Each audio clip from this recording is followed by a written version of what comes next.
¿Quién fue Richard Feynman?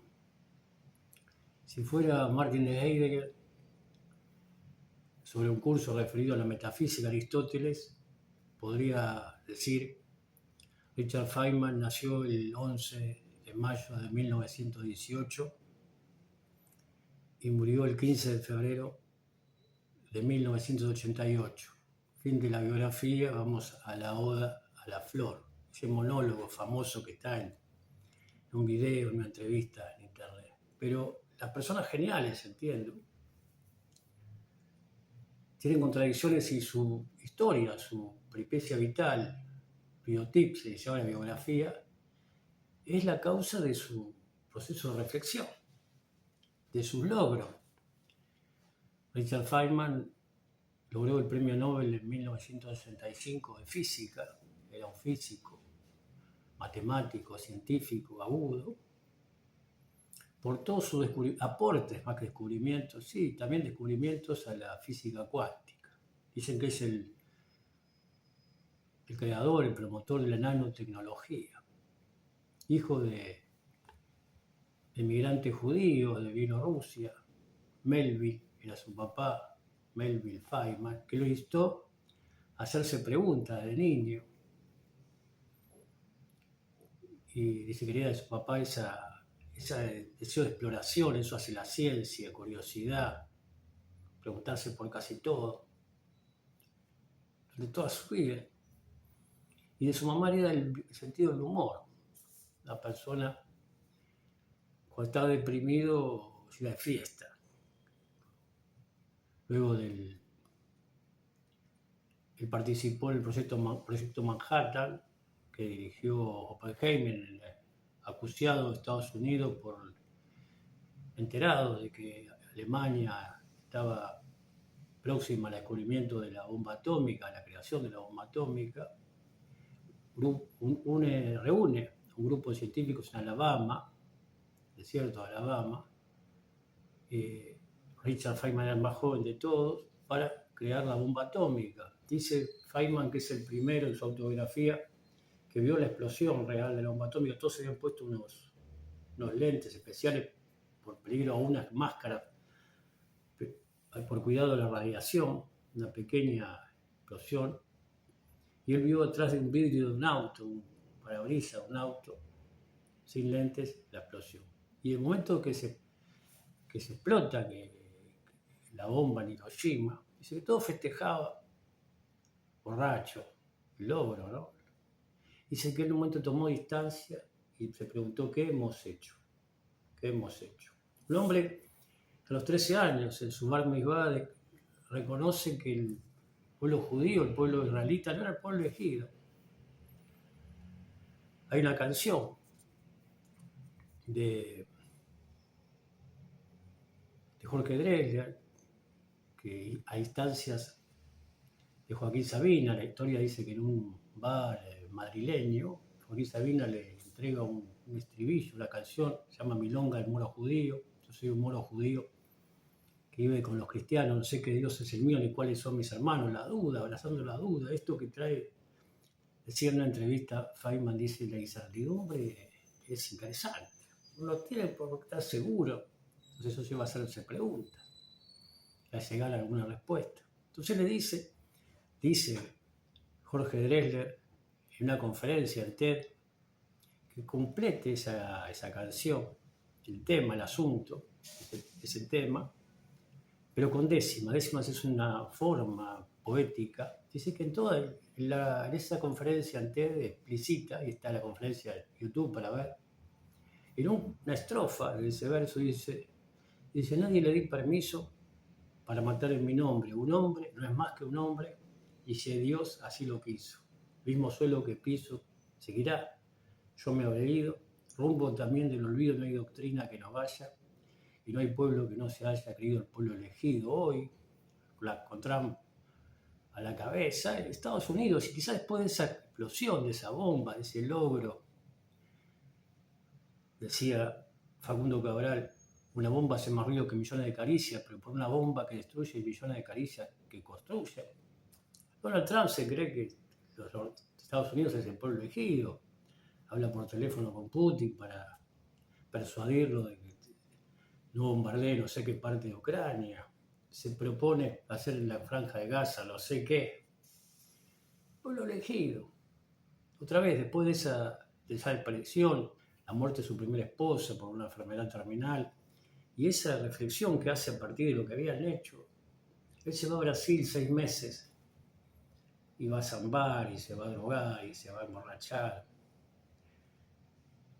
Hay fotos del disfrazado. También a Japón, quizá para ver los resultados de esa destrucción, las consecuencias. Después deja el alcohol, deja las drogas, porque dice que no le permitían pensar en forma adecuada. No podía pensar bien, se daba cuenta, dice que había una diferencia en su razonamiento cuando estaba drogado. Algunos dicen que cuando uno se droga dice que tiene cierta inspiración, no sé si inspiración o libera ese inconsciente, subirse a la rap, subirse a todo, su buen impulso, su buen impulso. Y otra vez digo que las contradicciones hacen que uno reconoce, y tiene que ver con la grandeza del ser humano. Él habla en esta oda, que es un monólogo, en una entrevista, referido a qué hace la ciencia y a la belleza. La belleza tiene distintas formas, dicen los cabalistas. La belleza difiere, es más simple, la belleza superficial, pero hay una belleza que tiene que ver con lo bueno, el ser o el objeto, el sujeto, el objeto, no importa el caso. Otra vez dice, uno puede confundirse con la parábola ramera, el Zohar, o con ese hombre elegante que pesa recordando el show de Alejandro Molina, el hombre elegante con zapatos bien lustrados. Puede haber esa belleza superficial, pero quizás no es bueno para uno. Decía un periodista uruguayo fallecido, Iannuzzi, no te comas las pastillas. Quizás ese sujeto, ese objeto no es bueno, todo es una belleza oculta. Y hermosura, y a fe, la hermosura, tiene que ver con la belleza de todas las cosas tienen cierta belleza. Todo criatura, ser, en el cosmos tiene una belleza y una razón de ser que uno debe encontrarla. Pero para el ser humano, en palabras de Pascal, esa criatura que es miserable, pero que lo hace grande, reconocer su miserabilidad, lo hace más grande, saberse esa hoja frágil. Luego los descubrimientos de Galileo, de Copérnico, sabiéndose que el ser humano no es nada en el cosmos, que nuestro planeta Tierra es una gran arena en la inmensidad del universo, y nos hace más grande reconocer esa miseria. Entonces tiene que ver con el grado más alto, es esa que es la Sheffer, la elocuencia o la capacidad retórica. Y hay dos formas retóricas, otra vez Aristóteles y Martin Heidegger. La retórica de aquel que es el arte de conversar y persuadir, eso significa retórica, hay un texto. Uno quiere convencer al otro, para el otro justificando su vandalismo, ya se así. Puede justificar el país, la destrucción, justificar su vandalismo. Aristóteles en su libro Retórica nos cita algunos retóricos, algunos que tienen argumentaciones sólidas y que tienen gracia, manejan tropos, se dice, figura retórica.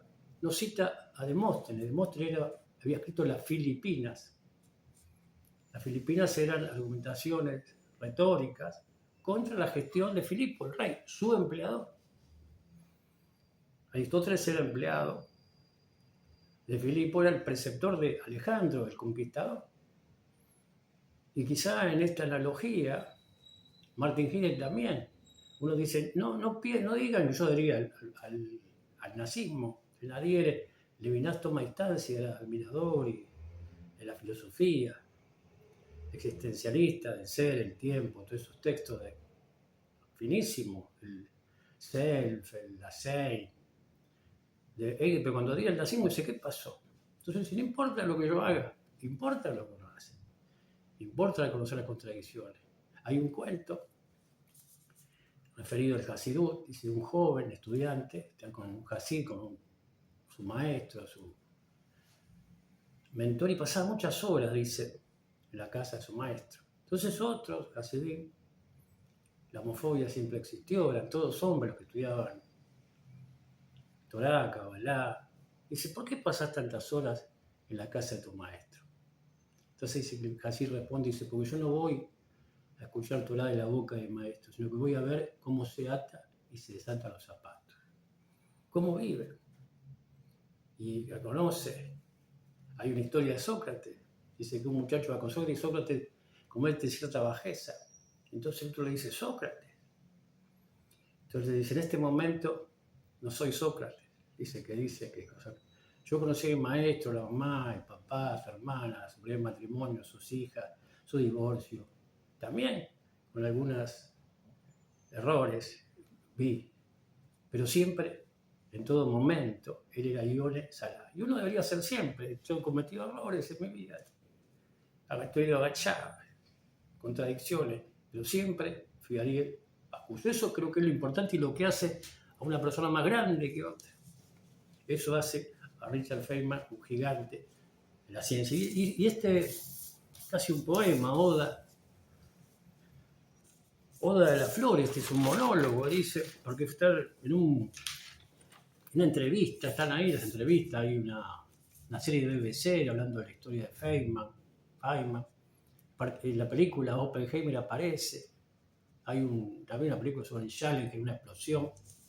Pero la otra, que es el asunto que me trae, dice lo siguiente, y habla de lo que hace el conocimiento más que allá de la ciencia, que eso es la ciencia, la búsqueda, más allá de lo superficial, la belleza de las cosas. Dice, tengo un amigo artista que a veces tiene una opinión con la que no estoy muy de acuerdo. Levanta una flor y dice, mira qué hermosa es. Y yo estoy de acuerdo. Luego dice, yo, como artista, puedo ver lo hermosa que es, pero tú, como científico, lo analizas todo y se vuelve aburrido. Cierra comillas. Y creo que está un poco loco. En primer lugar, la belleza que él ve está al alcance de otras personas y también de mí, creo. Puedo apreciar la belleza de una flor. Al mismo tiempo, veo mucho más sobre ella de lo que él ve. Puedo imaginar las células, las complejas acciones internas que también poseen belleza. Es decir, no es solo belleza en esta dimensión a 1 centímetro. También hay belleza en dimensiones más pequeñas, la estructura interna, los procesos, el hecho de que los colores de la flor hayan evolucionado para traer a los insectos a polinizarla. Es interesante, significa que los insectos pueden ver el color. Esto plantea una pregunta. ¿Existe ese sentido estético también en formas inferiores? ¿Por qué es estético? Todo tipo de preguntas interesantes que el conocimiento científico solo añade a la emoción, el misterio y la maravilla de una flor. Solo suma, no entiendo cómo resta. Así pensaba Richard Feynman.